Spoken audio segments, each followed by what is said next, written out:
자, 요번에는 이제 당나라 경제에 관련된 내용을 이제 볼 텐데요.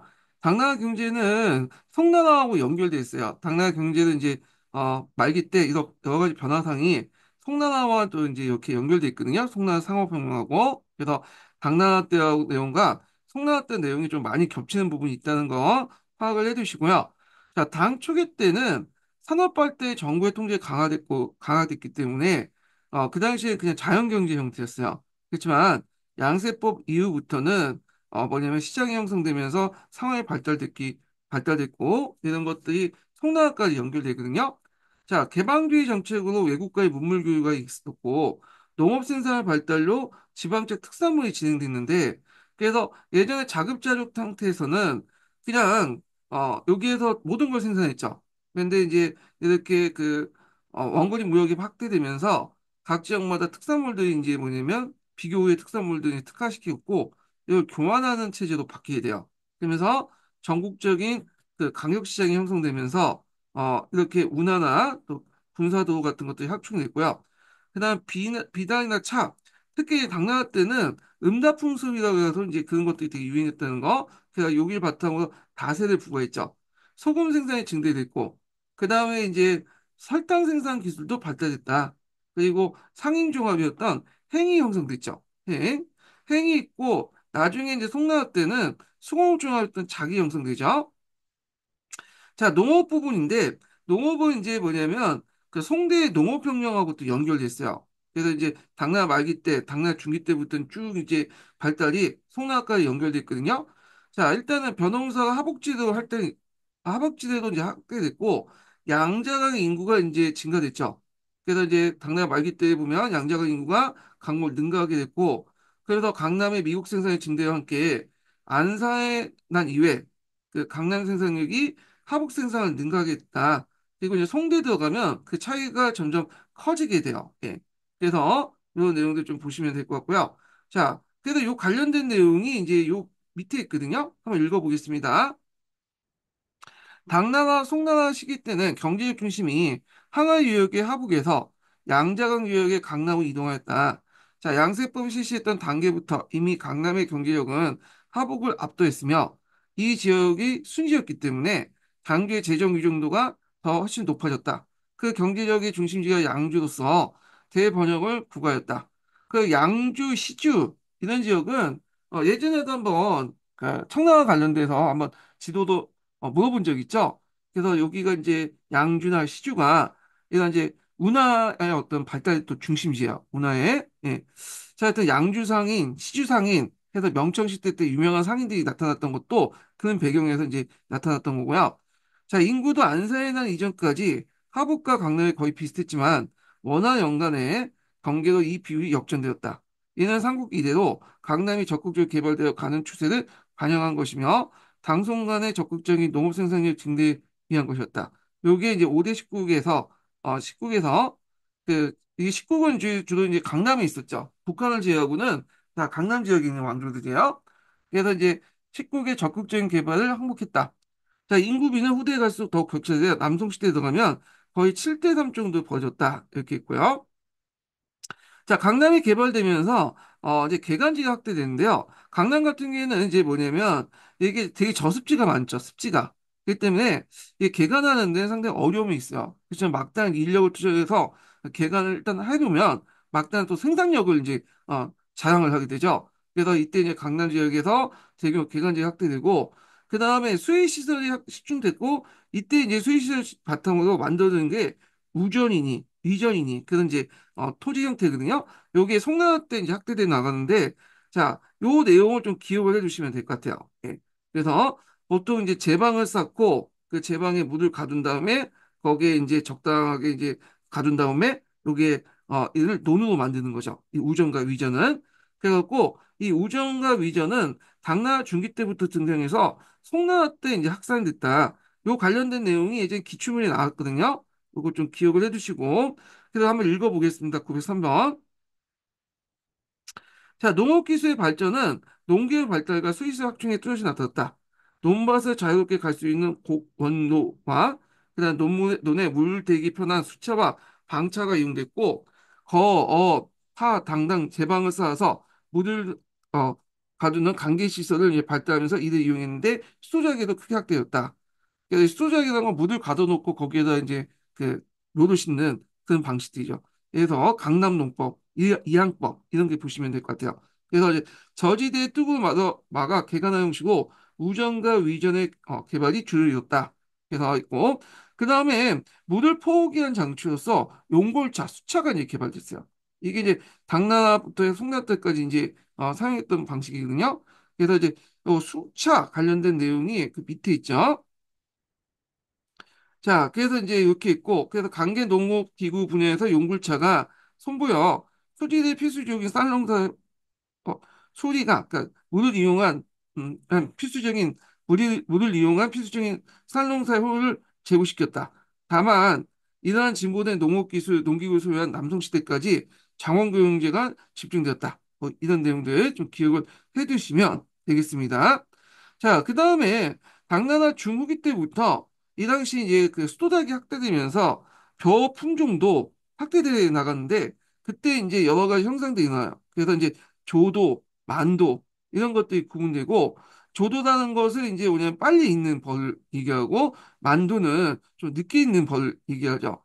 그다음에 이제 그 인도양 정미나 베트남 이제 점성도 같은 것들이 보급됐다.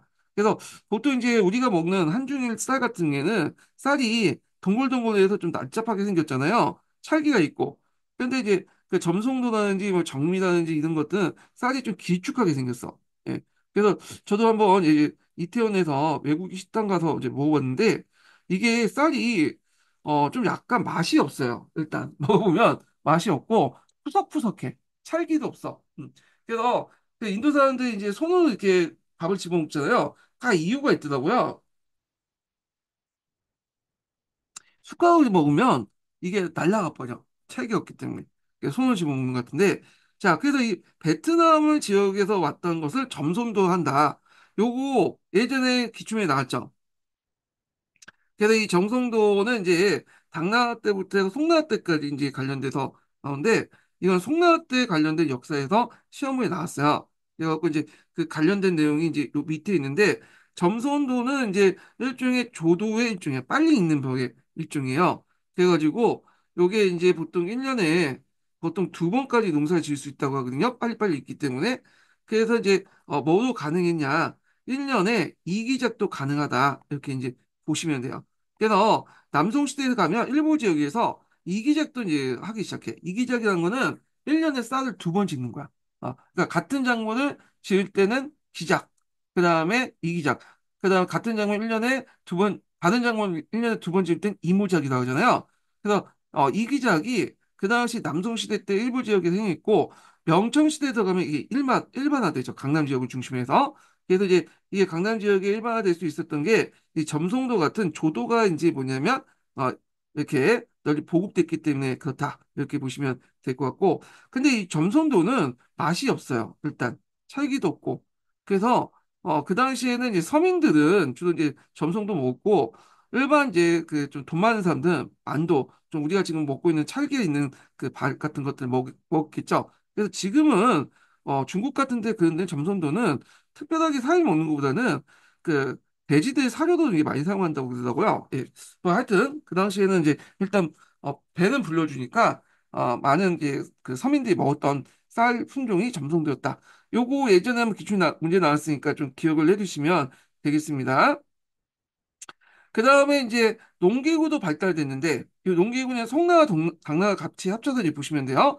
뭐 쟁기라든지 썰이라든지 그 다음에 악마인데 이거 좀 약간 보기 힘든 거죠.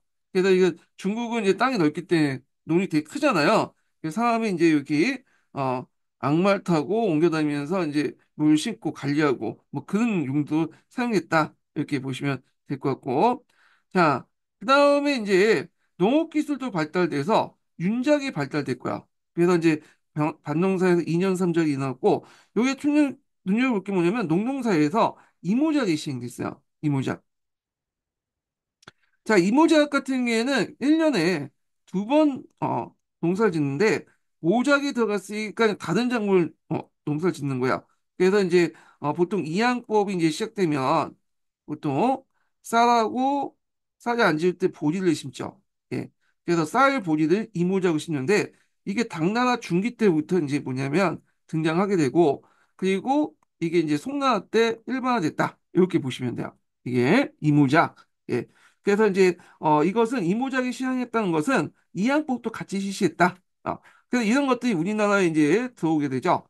고려 후기 때부터 강남 농법이나 이름으로 이렇게 들어오게 됐다. 이렇게 보시면 되는데, 자, 그래서 이 내용도 좀 기억을 해두시면 되고, 여기 한번 볼게요.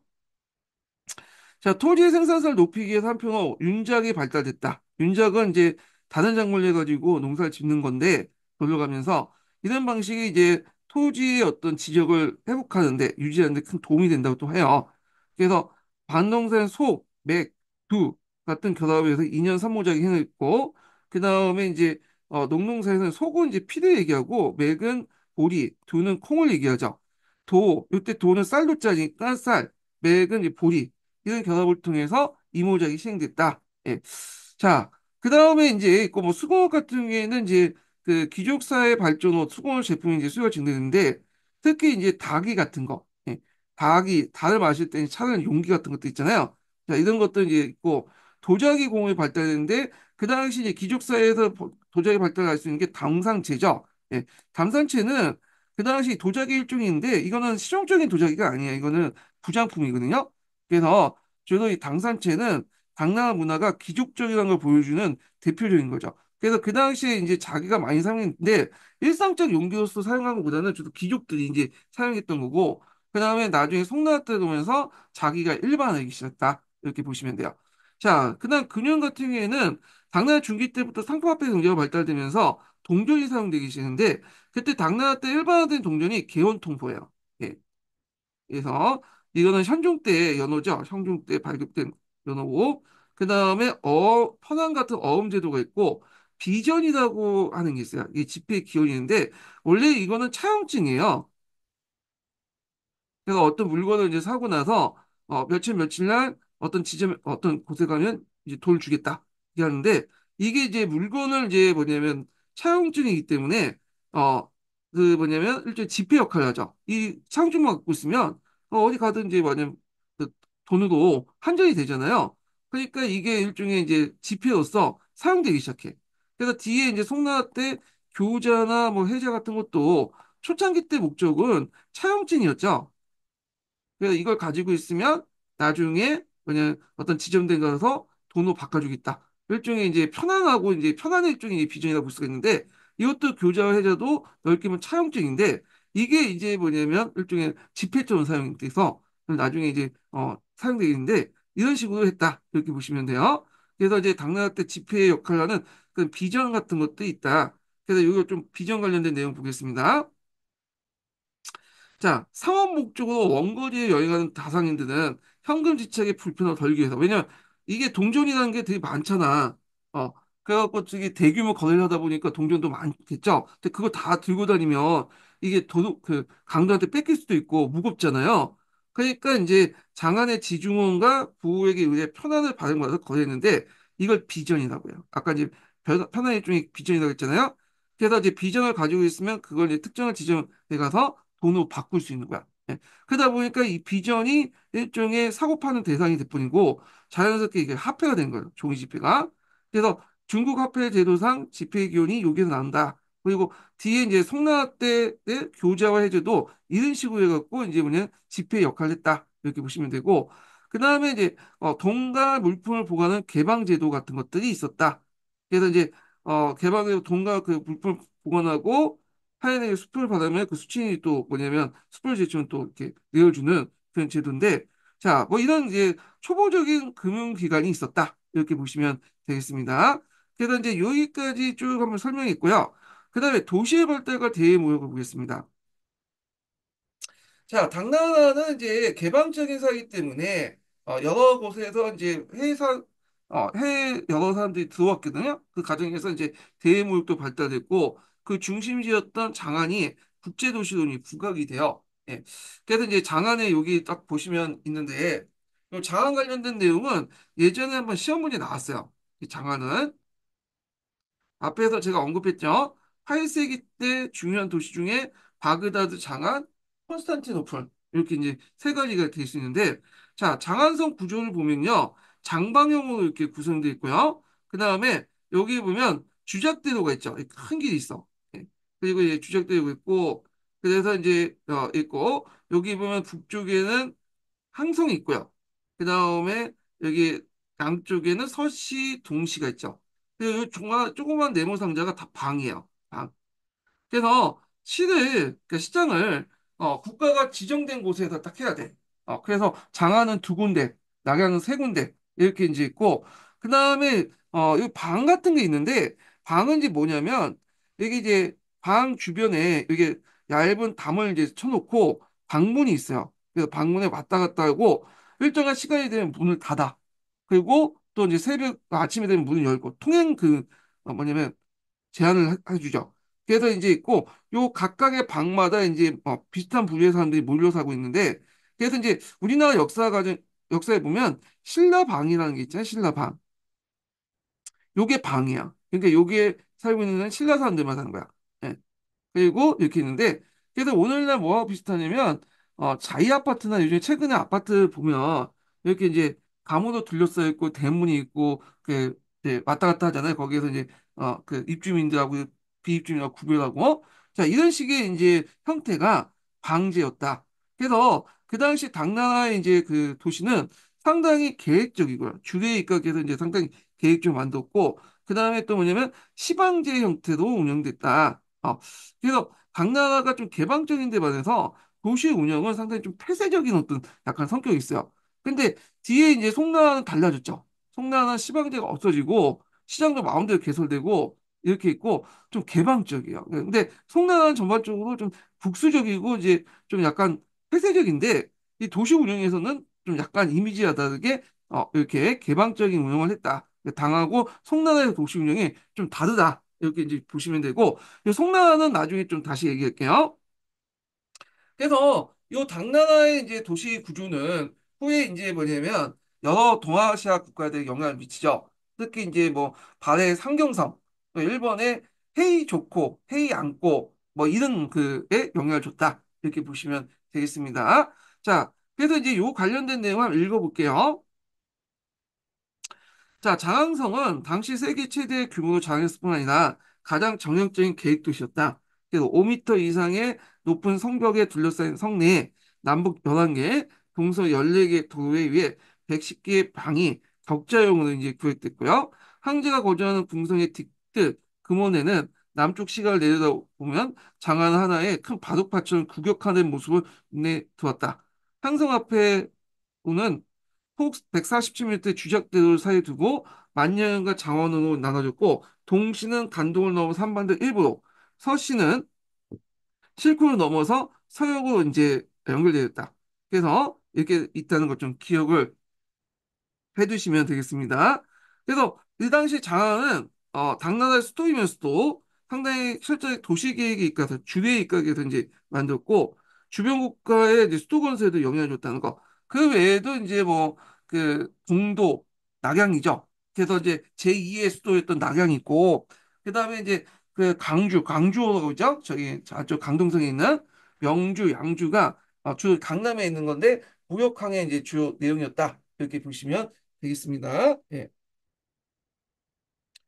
자, 그래서 그 장안은 상당히 이제 뭐냐 국제적인 도시였다. 어, 도시 운영은 폐쇄적이었지만 국제적이고 개방적인 또 성격도 띠고 있다. 이렇게 보시면 돼요. 그래서 여기 앞에 운영 자체에서는 이제 폐쇄적이었지만 여기에 들락거리면서 이제 장사도 많이 하고 그 당시 이제 신라, 일본 상인, 아라비아, 페르시아 상인 등 왔다 갔다 하면서 교류를 하게 되죠. 그래서 이 관련된 내용이 동기에 있거든요. 그래서 이 내용들 방안의 이제 개방적인 성격을 볼 수 있는 내용들이 이제 한번 보겠습니다. 자, 장안은 912번 한번 읽어볼게요. 장안은 중앙아시아 방면가의 무역의 중심지도 8세기 중기의 개원 연간에 인구 100만을 헤아리는 국제도시로 번영했다. 지금이야 뭐 100만은 별거 아니죠. 근데 그 당시 100만은 대단한 도시였죠. 전체 인구가 적다 보니까.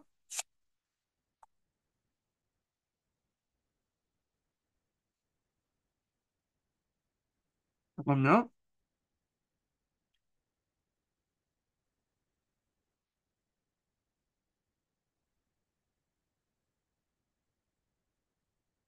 페르시아와 아라비아 상인들이 진주나 보석, 옷김을 가져와 판매하여 이익을 취하였고 외국 사신대 왕래도 활발하여 사신의 수혜원과 유학생들이 머물면서 문물 교류가 활발히 이루어졌다. 그래서 이 당나라의 문화의 이제 특징인 이것도 시험문이 나오는데 귀족적이고 이제 국제적이거든요. 그래서 귀족적이고 국제성은 수도 장안의 군무나 풍문에서 잘 나타나고 있다. 장안성은 이제 당제국의 귀족적 위용을 국제적으로 가시하기 위해서 치밀하게 설계된 국제 도시이다. 자, 이곳에서는 동서문화가 교차되면서 각국의 사신과 유학생, 학자, 예술가, 승려와 상인들이 선진국의 문화를 배우기 위해서 장안성의 대도 활보했으나 장안은 마치 인종의 활보했으니 장안은 마치 인종의 만국 박람회자 같은 풍경을 지니고 있다. 자, 이들 외국인들이 다투어, 그 당시 이제 당의 문화를 익히고 도어가 자기 문화에 영향을 큰 공헌을 했다. 그래서 이 당나라의 어떤 보편적인 문화와 그다음 주변 국가들의 어떤 특수성이 결합돼서 동아시아 문화권이 형성된 또 배경이 되었다. 이렇게 보시면 되겠습니다. 자, 그 다음에 이제 시장 관련된 내용인데요. 당나라 같은 경우에는 시장을 자기 멋대로 개설한 게 아니에요. 딱 지정된 것에서, 그래서 뭐냐면 장사를 했어요. 간설시장이죠. 그래서 앞에서 언급한 것처럼 장안은 동시와 서시, 남양은 동서시, 남시, 그 다음에 주, 부, 군, 형 같은 딱 정부에서 지정한 곳에만 시장이 설치됐어요. 근데 그 외에도 이거는 이제, 자유롭게 이제 시장이 조금씩 형성된 게 초시야. 초시라는 것은 이제 뭐냐면 자유롭게 이제 널판을 깔아놓고 주고받는 이제 시장들 얘기하는데 자 이런 시장들은 간설 시장이 아니야. 근데 이 초시가 나중에 당나라 말기 때 그러면 주요도가 점점 올라가게 되거든요. 그래서 이게 이제 송나라 때 이제 영향을 받아요. 송나라 때 이제 주요 도시들 보면 따로 시장이 없죠. 곳곳이 이제 뭐냐면 매매가 이루어지죠. 자 이런 것들은 이 초시의 자유로운 분위기가 송나라의 어떤 그 도시에 영향을 줬다. 이렇게 보시면 되겠죠. 그 다음에 행이라고 해서 동업조합, 그 다음에 상인조합들이 형성되는데 이 행이 이제 뭐냐면 상인조합이라면 작은 뭐예요? 수공업조합이잖아요. 그래서 이제 그 행이 나중에 행과 작이 이제 연결되면 이거는 송나라떼야. 예. 근데 행만 나오면 당나라떼. 이렇게 기억을 해두시면 되겠습니다. 자, 행의 성격 변화도 있는데 당나라떼 행과 송나라 때 행이 좀 다르거든요. 약간 미묘한 차이가 있어요. 요건 나중에 송나라 가서 좀 얘기하고요. 그 다음에 당나라 대의무역을 보면요. 당의 어떤 대의 발전과 개방주의 정치 때문에 이 당시 동서교육의 이 교통이 촉진됐는데 특히 이제 양증과 하류에 있는 도시들하고 그 당시 이제 뭐 동남아시아, 로마, 그 다음에 중동 지역에 이제 상인들과 교류가 많았는데 이때 이제 설치됐던 그 간청이 시박사죠. 이거 되게 중요하죠. 이거 예전에 시험문에 나왔어요. 주로 원나라와 관련돼서 나오긴 했는데 이 시박사는 주로 당나라부터 해갖고 명나라 때까지 이제 뭐냐면 설치된 것이야. 이게 잠깐 설명이 잘못됐는데. 음. 그래서 이제 당나라에서 명나라 때까지 설치됐고 명나라는 시박사를 설치했고 이게 설치했어요. 명나라 때도 물론 수가 적긴 했지만 자 그래서 이제 있고 뒤에 청나라 때 해관을 설치했잖아요. 해관도 이 시박사의 어떤 후속판이라고 보시면 돼요. 그래서 이제 여기 무역사무을 설치하고 여기에서 세금도 걷고 이런 역할을 했던 것이 시박사였다 이렇게 보시면 되고요. 그다음에 이때 이제 아라비아 상인들이 이제 하락을 했다. 이 아라비아 상인들을 그날 대식국이라고 불렀고요. 대식국. 대식국은 원래 아바스 왕조를 지칭하는 용어긴 한데 그 당시 그냥 훔쳐서 그냥 뭐냐면 아랍의 사람들 지칭한 대명사 정도 이렇게 불렸던 것 같아요. 그래서 이런 내용들 좀 기억을 해두시면 될 것 같고요. 그 다음에 당나라 이제 경제정책 부분을 넘어가서 이제 여기 소곤정책, 소곤전매제와 관련된 내용을 좀 보겠습니다. 자, 당나라는 그 당시 재정 보충제도 보충책으로 그 당시 이제 뭘 했냐면 그 보충 정책이라고 하는 게 낫겠다. 자, 소금과 술을 전매하고요. 다세를 실시했어. 예. 뭐 소금하고 술을 전매한 건 예전에 왕조들이 했던 거고, 그 당나라도 이어받아서 없다 보시면 되고, 다세 같은 게 아까 이제 그 당시 이제 음다, 예, 띠다, 라는 이게 그 차를 먹는 그 관습이 확산됐잖아요. 그래서 이제 중국인 같은 경우에는 이제 좀 약간 기름기 있는 음식들을 먹다 보니까 이 차를 이제 같이 마시는 경우가 되게 많은데, 그래서 이제 이때 차에 많은 세금을 부과했다. 그래서 예전에 한번 제가 언급했는데 전 시간에 이렇게 소금의 전매제와 이 다세 등등 해가지고 징봉까지 합쳐가지고 뭘 했다? 신채권을 이제 형성했죠. 이런 재정적 기반으로 해서. 자, 그럼 예전에 한번 소금의 전매제 관련된 내용이 이제 있는데, 이걸 보겠습니다. 요 기타 부분은 좀 지워주세요. 네, 기타 부분은 좀 지워주시고, 요걸 이제 좀 다시 정리할게요. 네, 그래서 이거 좀 쓰다가 이제 많은데, 강세가 있고, 상세가 있고, 그다음에 신정세가 있고, 네, 등등등 여러 세금들이 부과됐어요. 잡세 등이. 나중에 개정할 때 다시 적어 놓을게요. 자, 요거부터 이제 보겠습니다. 자, 소금 전매제 관련된 내용이 예전에 한번 기출에 나왔거든요. 예. 그 배경을 보면 양세법 실시 이후에 재정 부담이 늘어나니까 소금 전매제를 실시했고요. 초창기 때 방법은 감매법이에요. 이게 나중에 통상법으로 이제 바뀌게 되죠. 예. 그래서 이제 여기 보면 감매법은 그 염의 생산부터 유통까지 다 국가가 장악해. 그래서 강해 지역인데 강해 지역은 지금 어느 지역이냐면 여기 이제 대충 이렇게 보면 여기가 양짜강 있고 여기가 해이수가 있는데 양쯔강과 해이수의 남쪽 지역을 강이라고 해요. 그러니까 오늘날 이제 뭐냐면 강소성, 절강성 그런 일대죠. 그러니까 주요 도시들 몰려 있는 뭐 상하이, 항주, 소주 뭐 이런 지역을 이제 강해 지역이라고 하는데 요 지역의 인구가 상당히 그 당시 집중돼 있었어요. 예. 강남이라고 해서 다 모두 다 인구가 집중된 게 아니라 그 당시 남이는 주로 이 강해 지역에 집중돼 있고 나머지 이제 그 지역들은 명청 시대 때 이제 했는데 이건 나중에 좀 얘기하고요. 자, 그래서 이제 그 당시 이제 그 염초사 제오기가 안사에 난 도중에 사천에 피나갔던 현종에게 요거 신문에 나왔죠. 국민 문제를 해결하기 위해 경제적 풍부한 강해 지역. 이걸 이제 있는데 현재 중국 창창강 중하류. 제 잘못 설명했다. 하류 중류뿐만 아니라 상류뿐만 아니라 약간의 이제 중하류 요쪽까지 여기거든요. 네. 그래서 안이성까지 포함된 지역이야. 절강성, 그 다음에 이제 그 강소성, 안이성. 옆에 안이성 있군요. 그러니까 중류는 완전한 중류는 여기인데, 여기는 이제 호남 호북이고, 요 부근, 호남 호북점에 안이성이 있어요. 여기까지 이제 포함된 지역이라고 보시면 될 것 같아요. 예. 그래서 중하류와 안이성의 하위강 일대를 이제 말하고 있는데, 대충 이쪽 일대, 음, 그러니까 여기 일대를 얘기하고, 호북 호남성의 약간 이제 동쪽 지역, 예, 요 지역을 이제 강해 지역이다. 이렇게 보시면 될 것 같아요. 자, 그래서 이제 이렇게 건의했고, 그 당시 이제 현종은 그의 건의를 받아서 제후기를 이제 강해 조용사 임명하였다. 그는 강해 지역의 소금 전매제를 시험적으로 이제 실시했고, 그다음 758년에 숙종이 즉위하자 그에게 여러 지역의 가경, 소금세를 징수하도록 이제 지시했고, 그래서 제후기가 실시한 이때 초창기 이제 그 전매제는 감매법이라는 소금 전매제를 실시했다. 감매법은 그가 강해 조용사로서 강해 지역에 실시했던 경험을 바탕으로 전국적으로 확대했는데 감매법은 국가 해역 그러니까 이제 우리가 보통 소금하면 바다에서만 나온 걸로 있는데 의외로 바다 외에도 지염이라든지 전염 같은 것도 있어요. 그래갖고 지염 같은 게 호수에서 얻는 소금이고 전염은 뭐냐면 그 염분이 넣은 지하수에서 얻는 소금이라고 해요. 뭐 다양한 소금인데 그래서 생산부터 해갖고 유통까지 다 장악하는 방법이었다.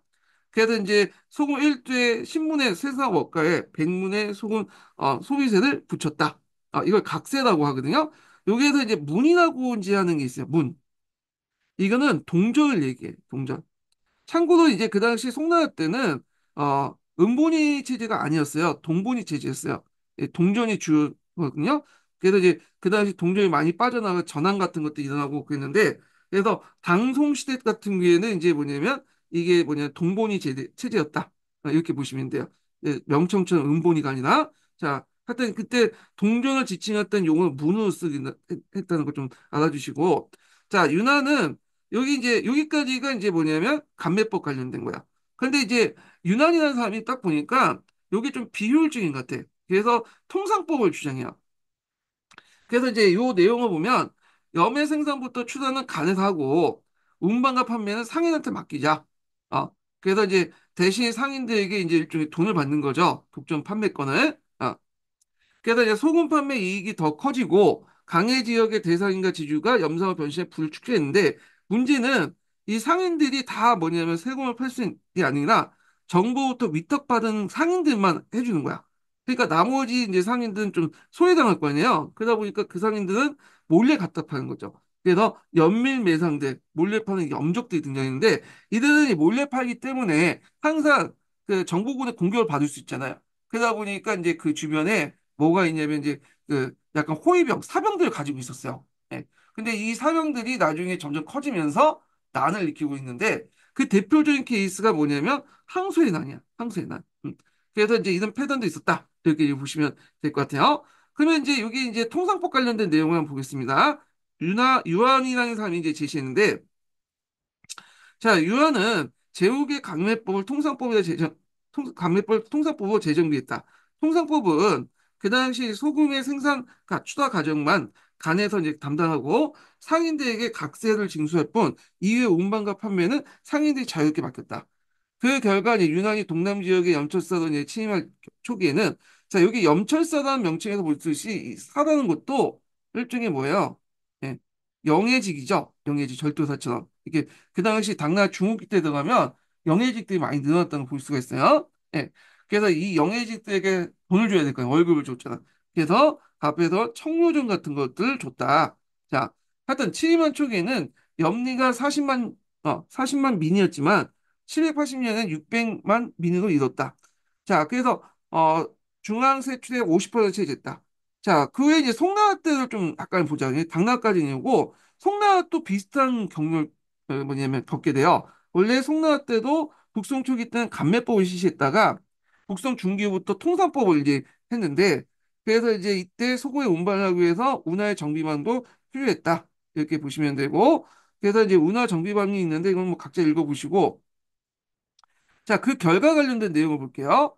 자, 소금 판매 이익이 크기 때문에 강해 지역의 대상인가 대지주들은 염상으로 변신하여 부를 축적했다. 그는 당나라 정부뿐만 아니라 번진 세력의 재정을 지원해줘 번진가도 유착되었고, 자, 소금 판매가가 생산 원가보다 높아져 사용이 파는 연미일 매상이 일어났다. 왜냐면 이 정부에서 판매된 그 소금은 원가보다 좀 높게 판매하고, 그걸 또 이제 소매에서 떼어놨던 이제 그 염상들도 더 거기다 이득을 붙이고 이제 팔 거 아니에요.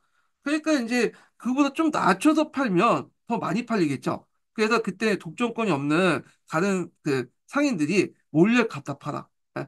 그래서 이제 이 연면 매상들이 이제 행해졌는데 그들은 그들은 그 그들은 암시장에서 암시가 이제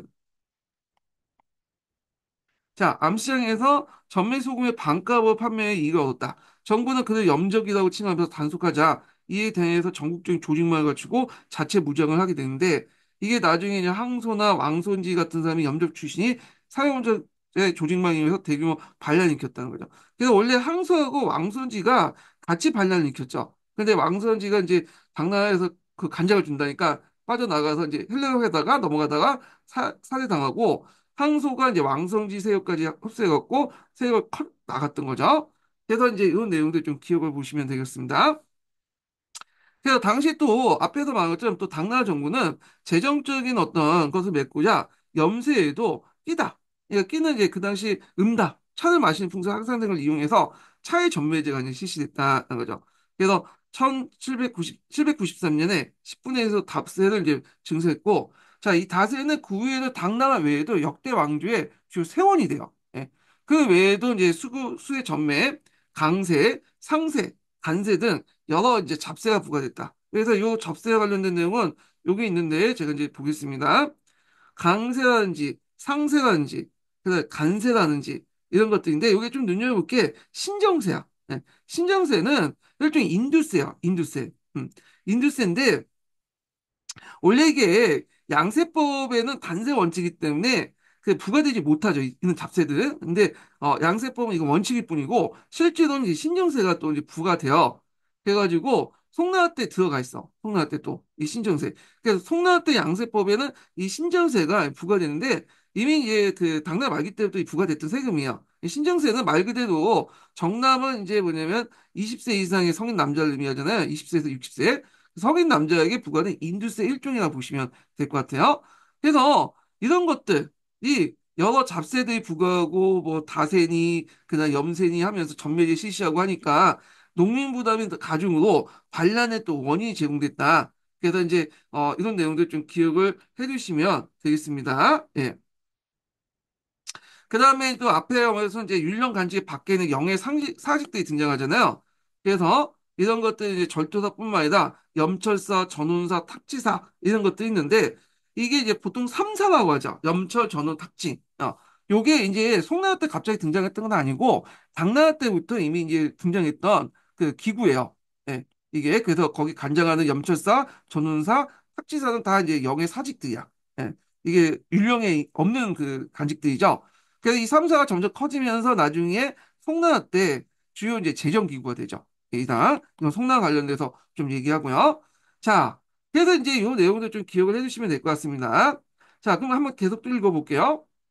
자, 이러한 과도한 세금 부담은 1년에 농민 반란으로 포주되었다. 특히 이 안사의 난 이후에 정부의 재정 수입을 담당했던 강해 지역에서 염적, 차적, 예, 다적이라고 그러죠. 강적, 도당들을 이루고 간에 저항하기 시작했고 결국에는 국부의 난, 방어의 난을 거쳐서 874년에 왕성지 항소의 난이 일어나는 배경이 되었다.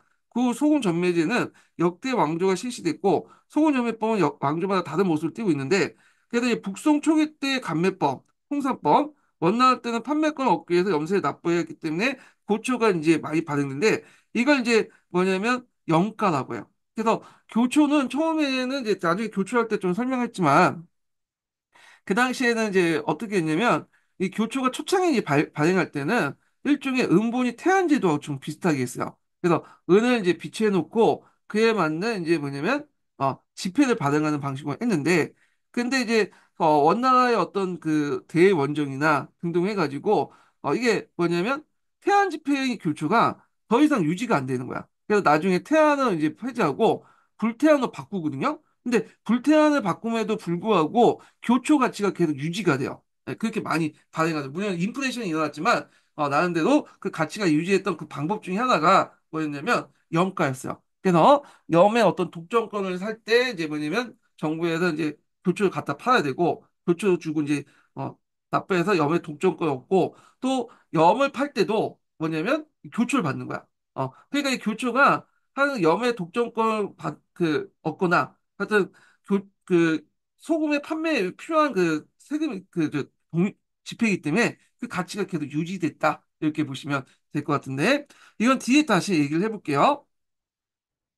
자, 그 명나라 초기 때는 계중법을 예시했는데 계중법은 상서상인들에게 이제 군량 수송에 대한 대가로 소금 판매권을 주는 거예요. 염인을 주는 거죠. 그래서 이제 국가가 부여하는 판매 수익의 일부를 세금으로 이제 징수한 제도다. 그래서 명중기 때 은경제 확대자 정부는 소금 독점 판매권을 직접 군량 수송에 대신에 은납부로 대체하고 얻을 수 있게 하였기 때문에 이론에서 계중법이 원래는 낭랑 계중 그러니까 그 쌀을 받쳐서 그 독점권 얻는 방법에서 은을 받쳐서 독점권 얻는 거 바뀌었죠. 왜냐하면 은을 받으면 이 뭐 은을 이제 시장에서 갖고 가까운 이제 시장에서 이 받은 은 가지고 이제 여기 보내면 되잖아요. 그렇기 때문에 굳이 상인들이 이렇게 널리 그 보낼 필요 없겠죠. 그 실어가지고 이제 운반해갖고 그 어렵게 보낼 필요 없이 그 국경 부근의 시장에 가갖고 쌀 사갖고 이제 그 먹고 할 수 있도록 하면 되니까 옛날 나그 개정으로 바뀌었어요. 그래서 당시 양장수를 장악하면서 호강의 쌀과 강철의 면화, 강전의 면화, 무역을 독점을 성리했던 시주상인들이 연원 상사에게 은을 납부하여 소금 독점권을 얻었다. 그래서 이제 초창기 때는 이제 여기 보시면 알겠지만 상서상인들이 주로 이제 이렇게 해갖고 성장한 반면에 요때 이제 시주상인들, 시주 양주상인들이 등장을 했다. 이렇게 이제 보시면 되겠습니다. 자, 그래서 이제 이렇게 해서 한번 당나라의 어떤 이제 연매제, 소금 전매제뿐만 아니라 그 당시 또 겸사겸사 송나라, 원나라, 명나라 관련된 내용을 한번 또 이렇게 정리를 좀 해봤어요. 여기 한번 기출문이 나왔기 때문에 나올 가능성이 많아. 이 소금 전매제 관련돼서. 그래서 이제 당나라도 한번 나왔으니까 송나라도 한번 나올 수 있고 원나라도 한번 나올 수 있고 특히 명나라 때 계중법이 어떻게 변했는가 그것도 나오고 그 계중법에서 초창기 때는 그 상서상인, 후반기 때는 저쪽 시주, 양주상인 이렇게 연결돼서 이제 나올 수가 있겠죠. 예, 이렇게 이제 보시면 되겠습니다. 그 다음에 이제 넘어가서 그 탈라스 전투를 좀 볼게요.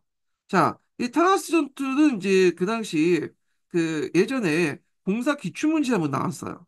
예, 되게 중요한 전투죠. 8세기 중반에 일어났던 그 배경을 보면 이슬람 제국의 중앙아시아 진출에 동아시아 국가들이 중국의 원조를 요청하면서 이게 드러났는데 결과적으로는 이제 패배를 했죠. 그때 이제 고구려 유민 출신이었던 고선진 장군이 탈라스 전투에서 패배를 했어요. 예. 자, 근데 이 탈라스 전투는 상당히 의미가 있는데 이게 이제 제가 여기다 집어넣은 게 경제적 의미가 있기 때문에 집어넣은 거야. 경제사 쪽으로 볼 때. 일단 의미 보면 탈레스 전투 이후부터는 동서교통로가 비단길에서 해상길로 변화되기 시작해요. 예. 비단길에서 해상길로 변화되기 시작한다. 왜냐면 이제 중국에서 이제 더 이상 서역을 장악하지 못하고 뒤에 이제 송나라 정부는 아예 서역 장악이 뭐야? 중국 때 이민족 계속 공격받다 보니까 육로 이용을 이제 아예 생각을 못 하잖아요. 그러다 보니까 이제 해상길 위주로 나갈 수밖에 없어요. 그리고 이게 계속 가서 원나 때도 원나는 이제 뭐냐 그 몽골리안이 해가지고 뭐냐 사막길부터 해가지고 이제 비단길이죠. 비단길, 총길, 바닷길 다 장악했지만 그래서 이 비단길도 이제 뭐냐면 좀 약간 올라갔지만 바닷길이 뭐야 더 올라갔죠. 예, 해상길이 그래서 원나라 때도 바닷길 비중이 높았다 이렇게 보시면 돼요. 탈레스 이후 그러니까 정리해서 말하면 탈레스 전투 이후부터는 뭐 경제적 정치적 요인으로 비단길보다는 해상길이 동서교통의 비중이 높았고 심지어는 원나라 때도 뭐냐면 해상길이 비중이 높았다. 바닷길이 요게 예전에 한 번 또 나왔죠. 그래서 두 번 나온 것 같아. 크게 보면 탈레스 전투 이후에 물어보는 것도 있고 그다음에 탈레스 전투 이후에 이제 어떤 교육의 변화상 그래서 원나라 때까지 쭉 이어진 바닷길이 이제 주요 교육료가 바뀌었다. 그 내용도 예전에 시험 문제 나왔으니까 기억을 해두시면 될 것 같고요. 자, 그다음 중앙아시아 패권이 당나라에서 그 다음에 아랍으로 넘어갔다. 네. 그 당시 이제 아랍은 아바스 왕국이죠. 네. 아박스라고 돼 있고 예전엔 지금은 아바스라고 하더라고요. 이 표기법이. 자, 하여튼 이제 있고 제지술이 이게 예전에 공룡력 기출에 나왔던 건데 제지술이 중국에 전파된 계기가 되었다. 그래서 팔라스 전투 때 중국의 제지 기술자가 거기 있었고 그래서 그 기술자를 통해서 그 당시 이제 중국의 제지술이 중동을 거쳐서 저 이베리아 반도 거쳐갖고 이렇게 유럽으로 전파됐죠. 이거 예전에 공룡력 기출에 나왔으니까 좀 기억을 해두시고요. 상당히 중요한 전투다. 이렇게 이제 보시면 되겠습니다. 자, 그 다음에 이제 돌고래태우 당나라에 이제 활동했던 사람들은 위구르, 소구도인 이런 사람들이 이제 있는데 이 소구도인들은 위진남북조 시대부터 뭐 당까지 쭉 활동했던 이제 그 이단 계통의 상위 집단들인데 요거는 나중에 제가 다시 뒤에다 설명할게요. 유목민족 설명할 때 앞에서 잠깐 설명하게 되는데 자, 그래서 이제 이렇게 했고요. 그 다음에 또 외래 종교도 많이 수용했어요. 당나라가 상당히 개방적이잖아요. 그래서 이제 뭐 요교, 배하교라고 하죠. 조로아스터교가 이제 불을 숭배하기 때문에 배하교라고 또 하는데 조로아스터가 이때 들어왔고 경교, 그다음에 요걸 네스티아스교라고 하죠. 예. 그래서 이제 요 네스티아스교는 삼위일체를 수용하지 않고 그다음에 성모 숭배를 인정하지 않아요. 그래서 좀 이단이라고 이제 보시는데 이 경교가 시험문제 나왔죠. 그래서 이제 대진교, 로마 쪽에 왔기 때문에 대진교, 사찰 대진사 이렇게 이제 있는데 요즘은 대진경구의 유행 중국비가 있어요. 근데 당나라 때 이제 이게 들어왔는데 요거 한번 읽어보겠습니다. 이게 기출 사료거든요. 한번 읽어볼게요. 자, 도에는 변치 않는 이름이 없고 성인도 변치 않는 격식이 없다.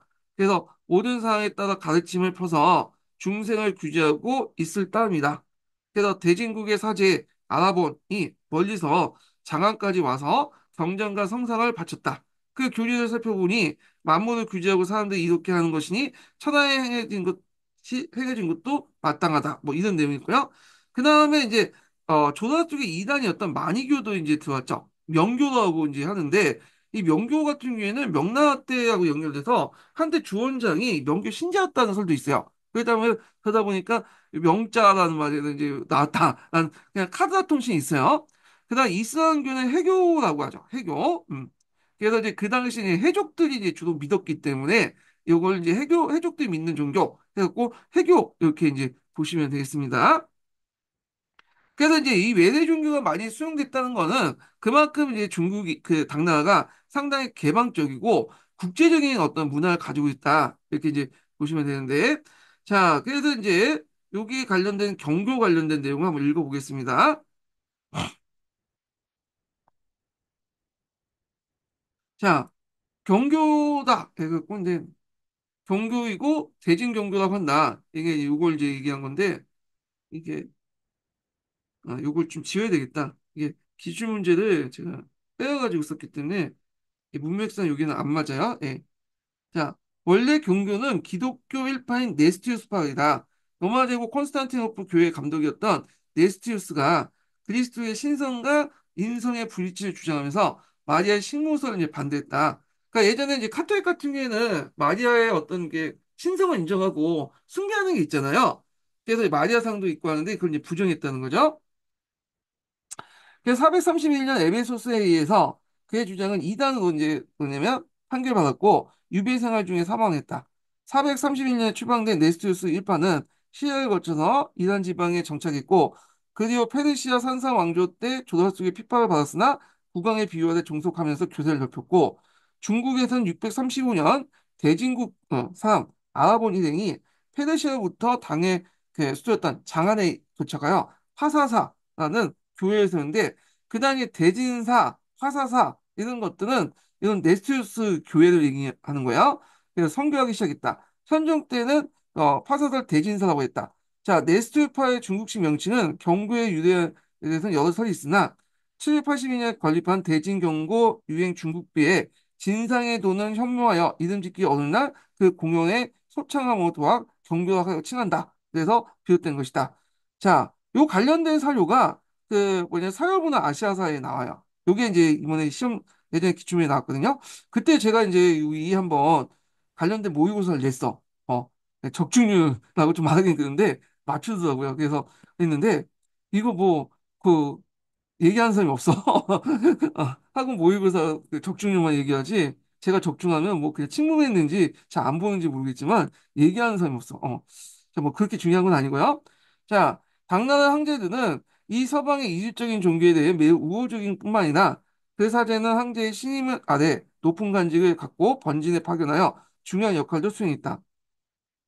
그래서 이거는 이제 뭘 보여주고 있냐면 당문화의 국제성과 개방주의 등에서 당시 경고에도 조로아스트교, 마니교, 이슬람교 등 외대 종교가 유행했다. 자, 경교는 전려한 뒤 15년 뒤 약 50년 동안 번성했는데 이는 국교라고 할 수 있는 도교의 기생일 뿐 아니라 당과 페르시아 친선관계 두텁기 때문이다. 그 송나라에 이르자 거의 잊혀졌고 원말 명초에는 완전히 소멸됐다. 이렇게 이제 보시면 되겠습니다. 그래서 이제 당나라가 옆에 있었던 나라가 이제 신라잖아요. 그래서 그 신라의 유물들 보면 십자가 모양이 좀 보이거든요. 그래서 이 경교의 영향을 받지 않았나 그렇게 보는 학자도 있어요. 이렇게. 자, 그래서 이제 이렇게 해서 이제 받고 당의 문화를 이제 보겠습니다. 자, 당나라는 정치 군사면에서 당과 주변 국가의 긴밀한 정치 문화적 유대를 형성했기 때문에 동아시아의 어떤 문화권 확립에 큰 역할을 했죠. 이런 측면이. 그리고 당의 개방주의 정책 때문에 주변국의 교류가 활발해지면서 동아시아 세계의 정치 문화적 교류를 촉진했다. 그래서 당나라에 와가지고 이제 교류도 하고 당나라의 어떤 제도나 문화나 이런 것들 받아들였죠. 특히 당나라 같은 경우에 빈곤가를 실시했잖아요. 그래서 이제 빈곤가를 통해서 외국 인재들이 당나라의 문물을 받아들이고 자기 나라에서 당나라의 어떤 그런 보편적인 문화와 그 자기 나라의 특수성 결합해서 이렇게 이제 결합된 문화들이 만들어지기 시작한 거죠. 그래서 이때 이제 확립이 되는데 이때 확립이라고 하는 거는 뭐냐면 예전 성립 시기가 어디죠? 한나라 때죠. 그래서 한나라 때 성립돼 가지고 이게 당나라 때 확립됐어요. 이거 관련돼 갖고 예전에 한번 기출문에 나온 적이 있어. 그래서 동아시아 문화권이 성립할 때에 이제 있었던 이들 이렇게 했는데 이거 해석료에 따라서 한이잖아요. 근데 그 정도는 아닐 것 같고 제 생각에는 당나라 같거든요. 이게 딱 보니까 그래서 이게 이제 있는데 일단은 한은 성립이고 당은 확립있다 이렇게 보시면 돼요. 그러면 이제 동아시아 문화권이 뭐냐? 그러니까 일단 문화권이라는 건 뭐죠? 문화권? 이 문화권이라는 건 뭐냐면 문화권이라고 하는 중심지대가 있죠. 예, 중심 문화가 있어요. 그 중심 문화에 영향을 받은 주변 문화들 있죠. 근데 중심 문화의 주변 문화 안에 통합이 되면 이건 문화권이 아니야. 이거는 문화야. 근데 통합이 되지 않고 중심 문화의 이제의 영향은 주변 문화들의 이제 영향받는 게 있는 방면에 또 여기 보면 이게 보편성이라고 이제 보면 여기에 이제 뭐냐면 개별성이 있죠. 동시에 특수성. 그래서 보편성과 개별성, 특수성이 동시에 존재할 때 이걸 문화권이라고 한다. 이렇게 보시면 될 것 같아요. 그러면 우리나라에서는 이제 중국의 문화를 받았잖아요. 그래서 우리나라뿐만 아니라 그 당시 이제 우리나라, 조선이 뭐야, 우리나라, 일본, 베트남, 북부 베트남이죠. 그다음에 일본 몽골 지역까지 이렇게 이제 있기 때문에 자, 요게 영향을 받은 이제 그 중심 문화의 4대 요소가 뭐냐? 요 뭐 여러분 다 알다시피 유교, 불교, 율령, 한자죠. 예. 자, 이것이 이제 한대에 형성돼서 당대에 완성이 됐다. 그래서 이제 각 민족 문화에 발달에 큰 영향을 줬는데 통일신라 문화나 나라 해안 시대 문화나 발해의 문화 이렇게 이제 보시면 되는데 그래서 이런 보편적 문화가 그 지역의 특수성과 연결돼서 새로운 문화를 이제 만드는데 그 대표적인 게 이제 뭐냐 국풍 문화잖아요. 일본 그 헤이안 시대 때 유행했던 국풍 문화인데 자, 이 국풍 문화에는 당나라의 문화를 바탕으로 일본 특유의 문화가 결합된 형태죠. 예. 그래서 이제 이런 게 보시면 될 것 같고 그 다음에 이제 그럼 하나하나를 살펴보겠습니다. 유교를 먼저 볼게요. 유교. 자, 여기 유교를 이제 보면요. 유교에서 이제 공영달에 오경정의가 있어요. 예. 요거 되게 중요하죠. 그리고 기출문제 2번 나왔어. 2번. 그래서 이제 오경정의는 뭐냐 하면 오경은 여러분도 알다시피 뭐예요? 시경, 서경, 역경, 예경, 그다음 춘추잖아요. 그래서 여기에 이제 주를 다한 거야. 이게 오경정이야. 그래서 예전에는 요 오경에 대해서 주가 남잡했어요. 그래서 이제 딱 와갖고 당태종이 이걸 통일시켜라 해가지고 통일시켜갖고 공영당에 와갖고 이제 여기에 주석을 통일시켰거든요. 이게 오경정이야. 어. 그래서 이제 이렇게 해서 그래서 이제 나중에 당나라 때 이제 뭐냐면 과거 시험을 이 오경정의를 달달 외워야 됐어. 유경영제 해석에 통일을 가했다. 근데 이 말은 뭐냐면 다양한 학설들을 이제 배제한 가운데 국가가 정해놓은 것만 암기했으니 이게 사상의 어떤 자유 발전을 뭐냐면 막는 거죠. 자, 하여튼, 이 유교는 남북조 이래 다양하게 정의된 동아시아 문학계의 유교주를 재정의했고요. 그 다음에 중앙집권 황제체제를 지향하고 윤영국가 체제를 완성하는데 큰 이념적 역할을 했다. 이렇게 보시면 돼요. 근데 이제 당나라 때 들어가면, 유교가 그렇다고 해서 인기가 있었던 것도 아니에요. 예. 유교는 암기 과목이잖아. 일종의 오경정의를 달달 철학적 요소가 없어요. 그래서 나중에 이제 당 중기 때 들어가면 지식인들이 유교에 대해 해이 느껴. 그래서 불교나 도교의 어떤 심취하고 그렇게 하거든요. 그러니까 이제 이거에 대해 반발하는 움직임이 또 당나라 후기 때 일어나죠. 그래서 불교와 도교를 이제 뭐냐 비판하면서 그들의 어떤 좀 요소를 받아들이면서 유교를 이제 좀 약간 새로운 유교를 만들려는 움직임들이 등장하게 돼요. 그래서 이제 이런 것들이 나중에 송학, 그다음에 성리학 이렇게 연결되거든요. 이건 나중에 좀 얘기하겠습니다. 자, 그러면 이제 요 관련된 내용을 한번 읽어보겠습니다. 예. 자, 오경은 역, 상서, 그 다음에 모시, 시경을 얘기해요. 그 다음에 이제 상서는 이제 서경을 얘기하는 거죠. 얘기, 춘추를 만다. 당은 이제 자국 통일의 완성과 함께 유교 사상을 통일제국 이념에 정복시킬 필요에 대해서 그 유교 경제에 대한 해석을 통일하여 과거 시험을 정복시키려고 했다. 자, 과거 시험에 정복시키려고 했다. 당시 이제 과거의 한 과목된 명경과는 주로 경정 및 주속의 암송을 시험했는데 자, 이에 공정한 시행을 위해서 경전과 주석의 통일이 필수적으로 요구했고, 이에 당태종은 정관년에 공영단에 하여금 그 통일된 표준 주소서를 편찬하도록 하였고 그 고종 영이 어, 전에 오경정이가 완성 반포되었다. 경정 통일 작업은 이미 한때 석고각, 백호간 회의 통해서 이루어졌다. 그래서 이때 이제 예전에 이제 한때 이런 백호통일 같은 것도 있죠. 이런 것도 일종의 그 당시에 여러 이제 그 경전의 해석에 대해서 통일적인 어떤 주석을 붙이는 그 차원에서 막 편찬되었다고 보시면 돼요. 자, 그래서 이제 이후 이제 이 책은 과거 시험 공부이 채점의 기준 역할을 했다. 자, 오경정이는 한당의 홍보학적 경학 연구의 결정판이었고 명경과 과목과 접목시켜서 유교의 통일적 해석을 완성시켰다. 그러나 한편은 뭐냐면 또 유교 경전의 해석에 해결을 일으키는 부정적인 영향을 미쳤다. 그래서 당나라 말기 때 한유나 이고 등은 이 같은 오경지 같은 홍보학적 반복을 부정하면서 새로운 유학, 신유학을 만들려고 했다.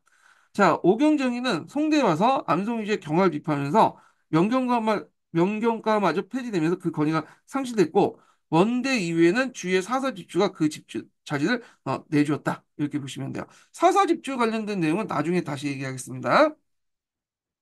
자, 그래서 이제 이렇게 해서 이제 유교 관련된 내용이 있고요. 그 다음에 또 이제 뭐냐면 불교 관련된 내용을 좀 볼게요. 불교. 잠깐만. 자, 불교는 이제 전 시간에 한번 또 얘기를 했죠. 예. 그래서 이제 이때 불교는 정통화된, 중국화된 불교야. 음. 그래서 이제 중국화된 불교 대표적인 게 청태종도 있고, 그 다음에 정토종도 있고, 선종도 있는데, 특히 이제 제일 중국화된 불교가 선종이에요. 선종. 예. 그래서 이제 나중에 그 불교 종파 중에 제일 큰 게 선종이죠. 자, 그래서 이제 그 당시 그 중국 그 불교는 하여튼 불교인데 인도의 이성적 합리적 불교가 신비적 주술적 불교 종교 병목이 있고 호족 불교 지배층과 연결했다는 거. 그다음에 불경의 어떤 번역으로 중국식을 진행합니다. 이 현장의 신약경이죠. 예. 그래서 이제 구역경 같은 경우에 구마습이죠. 근데 이 사람은 의역을 한 반면에 먼저 이제 직역을 한 다음에 거기 나오는데 재해석해서 의역을 했는데 이 사람은 직역을 했어 곧바로. 예.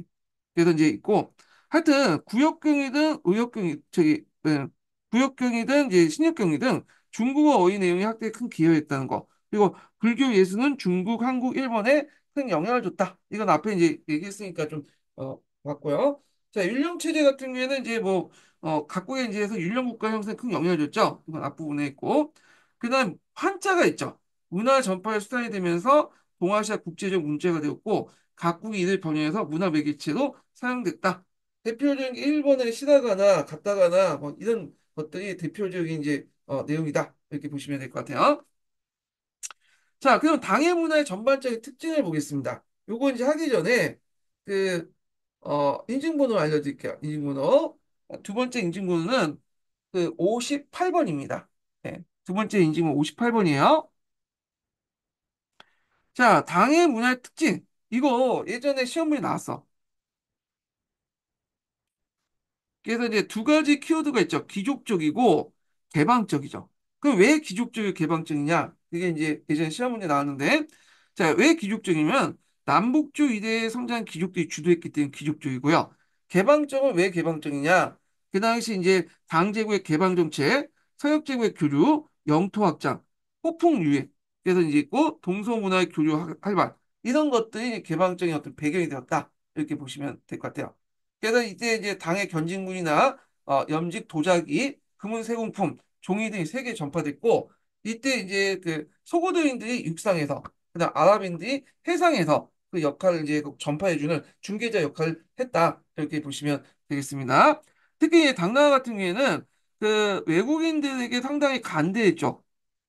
그러다 보니까 이들은 이제 뭐냐면 번장제도라든지 빈곤가 이런 걸 통해서 외국인 중에 뛰어난 사람들 적극 썼어요. 네, 이런 것도 있고요.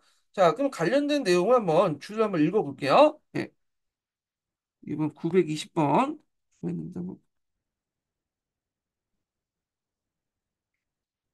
자, 여기 보면 920번을 한번 읽어보겠습니다. 이 921번 너무 뭐냐면 맞네. 920번만 읽어볼게요.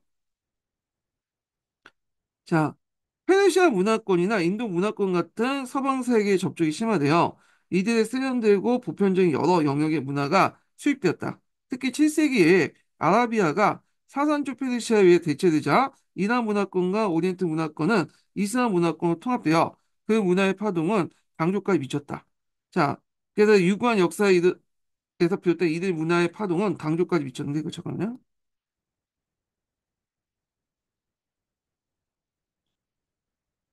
그래서 이제 유구한 역사에서 비롯된 이들의 문화의 생동감이 중국 문화의 새로운 요소를 첨가한 거다. 개방적인 측면에서 이제 얘기한 거고.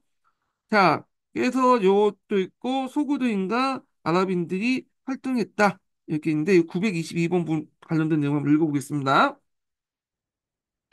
자, 당대는 중국 역사상 실코드 교육이 가장 왕성하게 이뤘던 시대였고, 실코드 시발성이 바로 장안이었다. 소고도 상인들은 실코드 요지 쿠차에서 설치한 안소도우부가 발행한 통행증을 획득하면 당제국 내에 얼마든지 장사를 할 수 있었다. 자, 이들 서역에서 온 호상들은 의 상수는 매우 뛰어났고, 소고도인들은 아기가 태어나면 아기의 입안에 설탕을 머금게 하고, 소원에는 아규가 재료가 되는 것을 풀을 지어 주었다.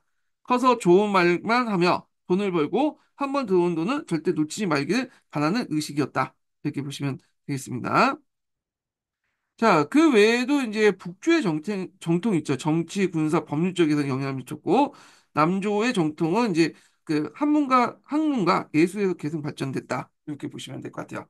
자, 그 다음에 당후기 때 이제 뭐냐면 유교에 관련된 얘기를 좀 해보겠습니다.